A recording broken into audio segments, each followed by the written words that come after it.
हाँ जी, तो आज का विषय है लघु कथा या कहानी लेखन।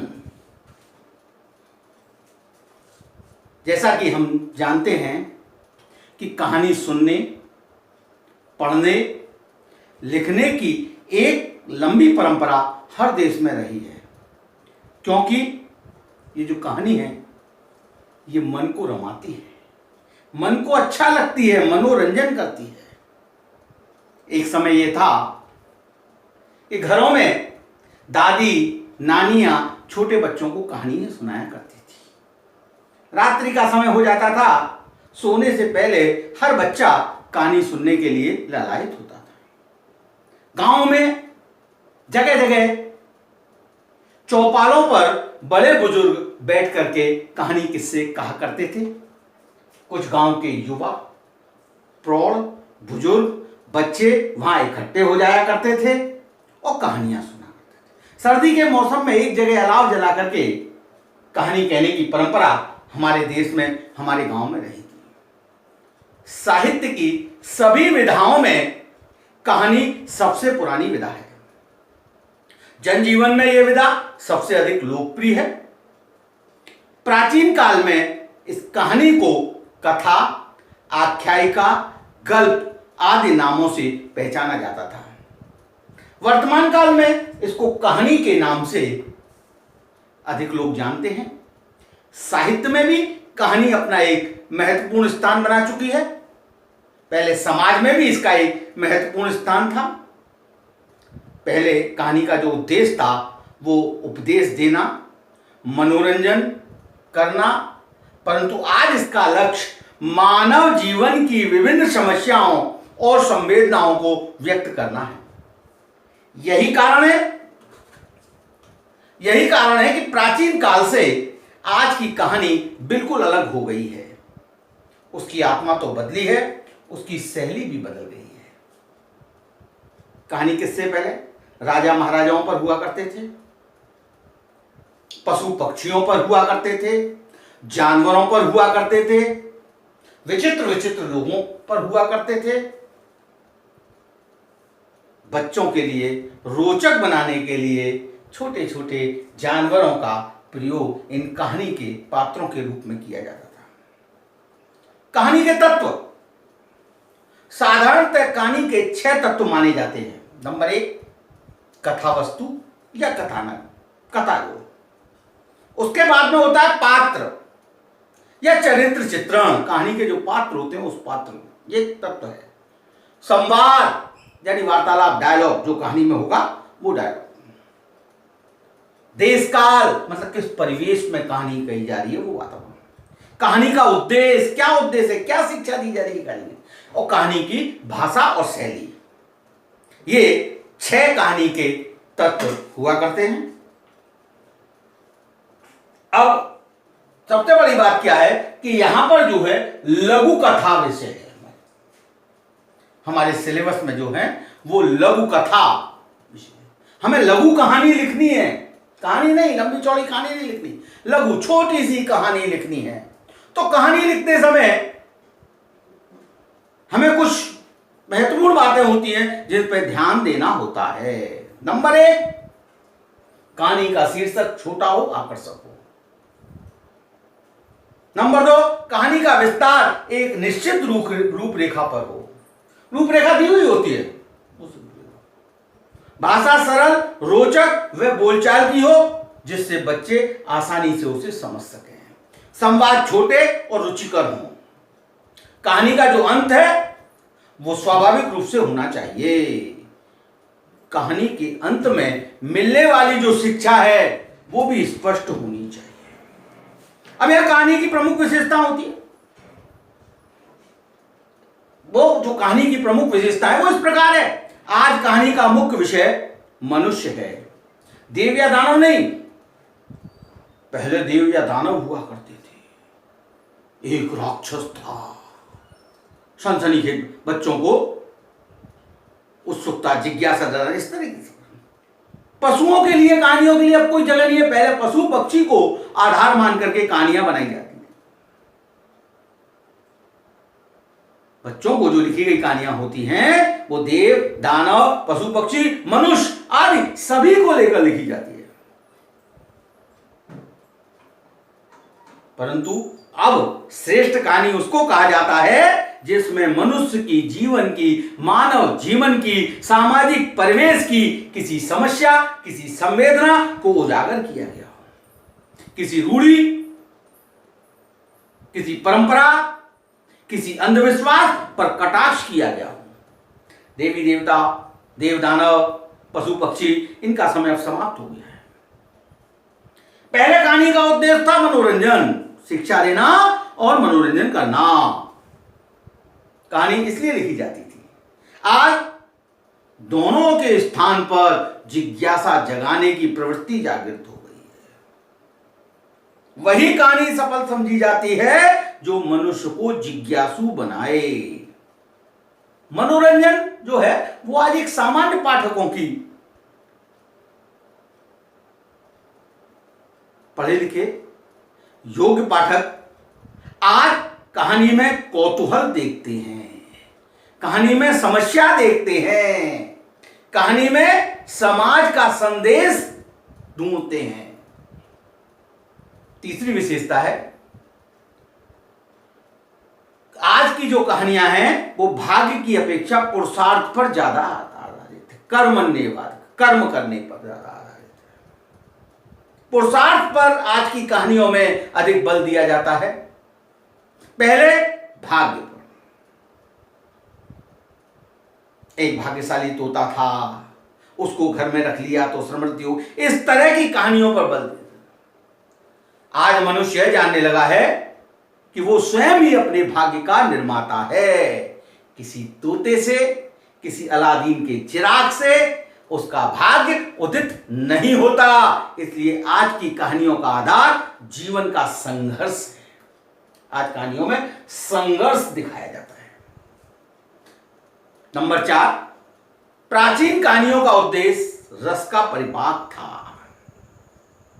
आज की कहानी का लक्ष्य विविध प्रकार के चरित्रों की सृष्टि करना, ऐसे चरित्र जो आज समाज में निहित है।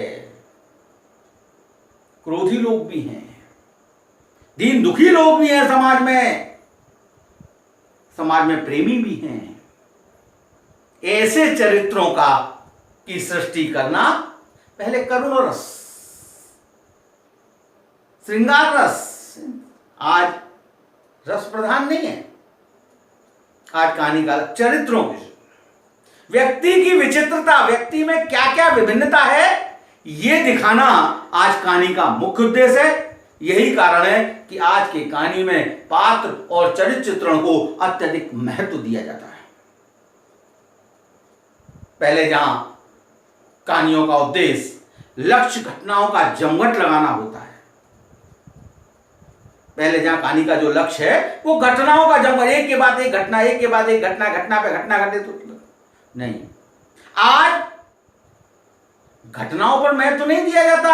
आज मानव मन के किसी एक भाव, किसी एक विचार, किसी एक अनुभूति को व्यक्त करना कहानी का उद्देश्य रह गया है। प्रेमचंद ने लिखा है, प्रेमचंद ने कहा है, कहानी का आधार अब घटना नहीं, अनुभूति है। नंबर 6, प्राचीन कहानी जो होती थी वो समष्टिवादी होती थी, सबके हितों को ध्यान में रखकर लिखी जाती थी। सर्वे भवन्तु सुखिनः, सर्वे सन्तु निरामया, सर्वे भद्राणि पश्यन्तु मां कश्चित् दुःखम्। इस भावना के साथ लिखी जाती थी। आज की कहानी व्यक्तिवादी है, व्यक्ति के मनोवैज्ञानिक सत्य का उद्घाटन करती है। मनोवैज्ञानिकों ने मानव में के जिन स्तरों की खोज की है, उन स्तरों की गहराई में उतरकर सत्य को खोलकर उपस्थित करना आज के कहानीकार का मुख्य लक्ष्य हो गया है। नंबर 7, पहले की अपेक्षा आज की कहानी भाषा की सरलता पर अधिक बल देती है, क्योंकि उसका उद्देश्य जीवन की गांठों को खोलना है। नंबर 8, पुरानी कहानियां अधिकतर सुखांत होती थी, मिलन हो गया, समस्या का समाधान हो गया, कहानी खत्म हो गई। किंतु आज की कहानियां मनुष्य की दुखांत कथा को, उसकी जीवनगत समस्याओं और अंतहीन संघर्षों को अधिक से अधिक प्रदर्शित करती है। संघर्ष का अंत नहीं होता, मनुष्य के जीवन में संघर्ष सतत चलता रहता है। इसलिए आज सुखांत कथा का दौर समाप्त हो चुका है। आज कहानी सुखांत भी होती है, दुखांत भी होती है। सारांश यह है कि आज कहानी जीवन की प्रतिछाया के रूप में लिखी जा रही है। यह सब कुछ होते हुए भी सामान्य पाठक कहानी में मनोरंजन के तत्वों को भी ढूंढता है। यहां पर विषय है लघु कथा कहानी लेखन। कैसे लिखी जाएगी कहानी? कुछ कहानी लिखने की विधियां हैं, कथा कहानी लिखने की कुछ विधियां हैं। सबसे पहली विधि, जब हम कहानी लिखना सीख रहे होते तो चित्रों की सहायता से हम कहानी लिखते हैं। चित्र रखे हुए हैं, 2-3 चित्र रखे हैं, अब हमको कहानी बनानी है। एक चित्र है, एक में घड़ा रखा हुआ है, आधा पानी से भरा हुआ है, बगल में कौवा बैठा हुआ है उसके ऊपर। दूसरे चित्र में कौवा घड़े के पास पड़े हुए कंकड़ों को उठाता हुआ दिखाई देता है। तीसरे चित्र में वो घड़े पर बैठ करके उस घड़े में कंकड़ डालता हुआ दिखाई देता है। अगले चित्र में घड़े में आधा घड़ा कंकड़ से भरा हुआ दिखाई देता है और पानी का लेवल घड़े के मुंह तक आया हुआ दिखाई देता है और पक्षी कौवा उसमें चोंच डाल करके पानी पीता हुआ प्रदर्शित होता है। अब इसके आधार पर अब कहानी लिखना है। ये आपको सहारा मिल गया, चित्रों की सहायता मिल गई। उस चित्रों को देख करके अपनी कल्पना शक्ति को विकसित करते हुए कहानी को लिखना। दूसरा, रूपरेखा, संकेत बिंदु अथवा प्रस्थान बिंदु की सहायता से कहानी लिखना। रूपरेखा दे दी गई, कुछ बिंदुएं दे दिए गए, उन बिंदुओं के आधार पर पहले बिंदु को दूसरे बिंदुओं से जोड़ते हुए कहानी को आगे विस्तार देते हुए लिखने का अभ्यास करना है। तीसरा था अधूरी या अपूर्ण कहानी। एक कहानी दे दी आधी कहानी देने के बाद कह दिया गया कि बताइए अब आगे इसमें क्या हो सकता है, आगे इसमें क्या मोड़ आ सकते हैं, ये अब आपको क्लियर करना है, बताना है, उसके आधार पर कहानी को पूर्ण करना। चौथी, कोई एक कहानी दे दी, आप इस कहानी को पढ़िए, पात्र और स्थान बदलते हुए इसी कहानी के आधार पर एक अन्य कहानी लिखिए।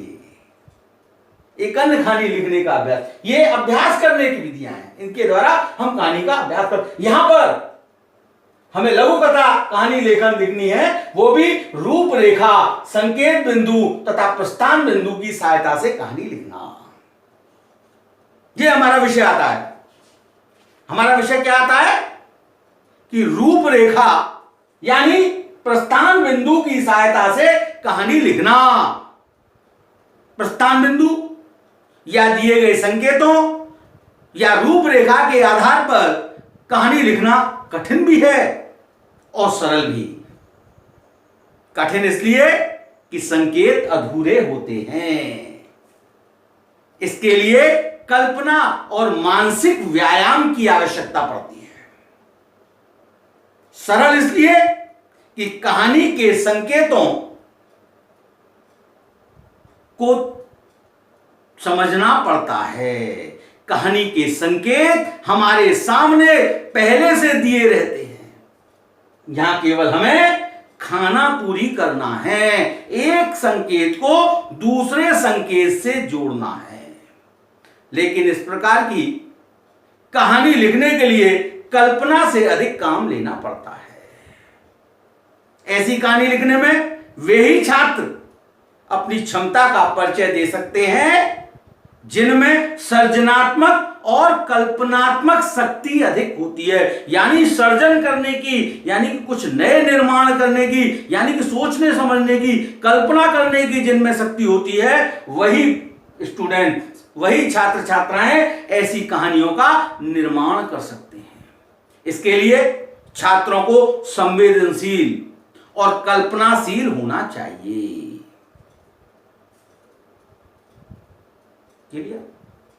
यहां संकेत दिए। अब यहां कहानी का शीर्षक आपको स्पष्ट नहीं करना, कहानी का शीर्षक दिया हुआ है। जब बिंदु दिए हुए हैं तो इसका मतलब यह है कि कहानी का विस्तार कराने वाले के मन में शीर्षक पहले से निहित है।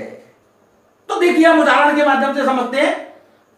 रूपरेखा, संकेत या प्रस्थान बिंदु के आधार पर कथानक अपनी कहानी लिखना। पहला, एक किसान के लड़के डॉट डॉट डॉट रिक्त स्थान दे दी, लड़ते, फिर खाली स्थान दे दिया, किसान मरने के निकट। ये संकेत बिंदु है, ये सारे प्रस्थान बिंदु हैं। चारों को बुलाया, लकड़ियां तोड़ने को दी, किसी से न टूटी, एक एक कर लकड़ियां तोड़ी। ये सारे संकेत बिंदु, प्रस्थान बिंदु इस कहानी में दिए गए हैं। अब हमें कहानी लिखनी है। अब कहानी लिखने के लिए सबसे पहले हमें सारे संकेत बिंदुओं को ध्यान से पढ़ना होगा। कई बार क्या होता है कि कहानी की पहली लाइन का वास्तविक मतलब, अर्थ कहानी के चौथे, पांचवें या अंदर के किसी संकेत में छुपे होते हैं, जैसे इसमें छुपा हुआ है। अब कहानी बनती है, एक था किसान। ये कहानी का तरीका है। एक किसान था, उसके 4 लड़के थे। अब देखिए 4 नहीं दिए हैं लड़के, किसान के लड़के 4 नहीं दिए हैं, परंतु यहां नीचे चारों दिए हैं। चारों को, इसका क्या मतलब है कि 4 लड़के थे। तो क्या रही कहानी? एक किसान था, उसके 4 लड़के थे, पर उन चारों लड़कों में मेल जोल नहीं था। वे आपस में लड़ते झगड़ते रहते थे। किसान को उनकी चिंता होती थी। एक दिन किसान बहुत बीमार पड़ा। बीमारी में जब वो मृत्यु के निकट पहुंच गया, तब उसने अपने चारों पुत्रों को बुलाया और मिलजुल कर रहने की शिक्षा दी। किंतु लड़कों ने उसकी बात नहीं सुनी। लड़कों पर उसकी बात का कोई प्रभाव नहीं पड़ा। तब किसान ने उन्हें 4 लकड़ियों का एक गट्ठर दिया और उसे तोड़ने के लिए कहा, हर एक से तोड़ने के लिए कहा। बारी बारी से चारों लड़के जोर लगा करके थक गए, परंतु वो उन 4 लकड़ियों के गट्ठर को नहीं तोड़ पाए। किसी से वो गट्ठर नहीं टूटा। फिर किसान ने उनमें से एक एक लकड़ी चारों को बांट दी और तोड़ने के लिए कहा। सभी लड़कों ने उस अलग अलग लकड़ियों को आसानी से तोड़ दिया। कटाखट लकड़ियां टूटती चली गई। ये देख करके किसान के लड़के की आंखें खुली और वे समझ गए कि मिलजुल के रहने में ही कितना बल है। यहां शिक्षा दी गई है कि संगठन में ही शक्ति है, एकता में ही बल होता है। ये इस कहानी का विस्तार हो गया। इस तरह से हम कहानी का निर्माण कर सकते हैं। दूसरी कहानी के कुछ बिंदु हैं। गांव में जमींदार, एक बिंदु, धनी एवं दुष्ट, दूसरा बिंदु पिता से दुर्व्यवहार, खाने पहनने को न देना, सर्दी आई, बूढ़े बाप के टाट मांगने पर जमींदार का बेटे से कहना, बेटे द्वारा अस्तबल में पड़े टाट के 2 टुकड़े करना, एक दादा को देना, दूसरा स्वयं रखना। जमींदार ने पूछा, दूसरा टाट उसके बूढ़े होने पर देगा। जमींदार की आंखें खुलना। ये सारे प्रस्थान बिंदु हैं, संकेत बिंदु हैं। इनके आधार पर कहानी बनती है। किसी गांव में एक बड़ा जमींदार रहता था। वह जितना धनी था उतना ही दुष्ट भी था। वह अपने पिता के साथ दुर्व्यवहार करता था। उन्हें खाने पीने और पहनने ओढ़ने को कुछ भी नहीं देता था। सर्दी का मौसम आ गया। बूढ़े ने अपने बेटे से अस्तबल में पड़ा एक पुराना मैला फटा टाट ओढ़ने के लिए मांगा। जमींदार ने स्वयं न देकर अपने बेटे को बुलाया और कहा कि इस बूढ़े को अस्तबल में पड़े पुराने टाट को दे दो।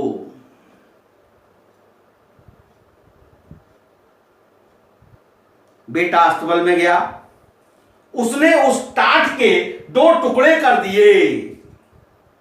एक टुकड़ा उसने अपने बूढ़े दादा को दे दिया और दूसरा अपने पास रख लिया।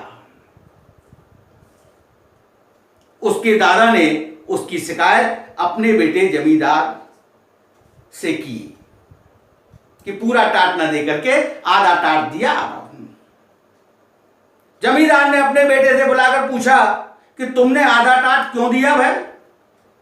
बेटे ने उत्तर दिया, पिताजी मैंने सोचा जब तुम बूढ़े हो जाओगे और मुझसे इस प्रकार टाट मांगोगे तो मैं तुम्हारे लिए टाट कहां से लाऊंगा, इसलिए मैंने अभी से आधा पाड़ करके तुम्हारे लिए रख दिया। बूढ़े जमींदार की आंख खुल गई और उसे शिक्षा मिल गई कि हमें अपने माता पिता के साथ दुर्व्यवहार नहीं करना चाहिए। यह इस कहानी का विस्तार हो गया। क्लियर? इस प्रकार हम दिए गए संकेत या प्रस्थान बिंदु या रूपरेखा के आधार पर कहानी का निर्माण कर सकते हैं। अतः यह स्पष्ट है कि कहानी की रचना एक कलात्मक विधान है जो अभ्यास और प्रतिभा के द्वारा अपना आकर्षक आकार लेती है। मैं समझता हूं कि अब आपकी समझ में कहानी लिखना आ गया होगा। अब आप आगे इसी तरह का अभ्यास करने का प्रयास करेंगे। धन्यवाद। आज का दिन शुभ और मंगलमय हो। आज इतना ही।